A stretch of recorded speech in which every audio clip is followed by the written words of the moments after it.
Kun metsän yllä alkaa ilta hämärtää ja lapset kotiin sieniretkeltänsä kiirehtää, niin poimimatta jää. Ryypätkääpä viimeinen.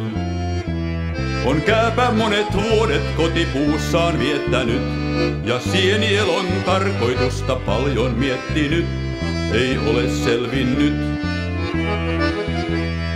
Ryypätkääpä viimeinen. Kun aamujälkeen sateen näin taasen valkenee ja verestävät silmänsä kääpä aukaisee, se näkee kuinka maan povesta nousta kohisee herkullinen naitatti. Kun aamujälkeen sateen näin taasen valkenee ja verestävät silmänsä kääpä aukaisee, se näkee kuinka maan povesta nousta kohisee herkullinen naitatti.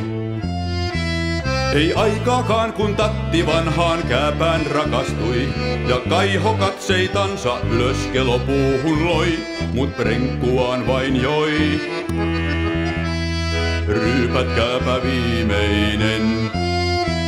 Ei lannistanut viinan voimaa tatin kauneus, ei kyyneleet, ei hellät sanat, aito rakkaus on kylmä pakkaus. Ryypätkääpä viimeinen.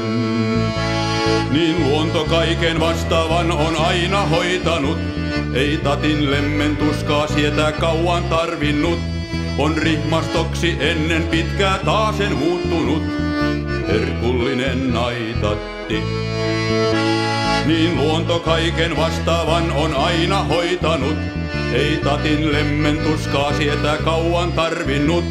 On rihmastoksi ennen pitkää taasen muuttunut herkullinen naitatti.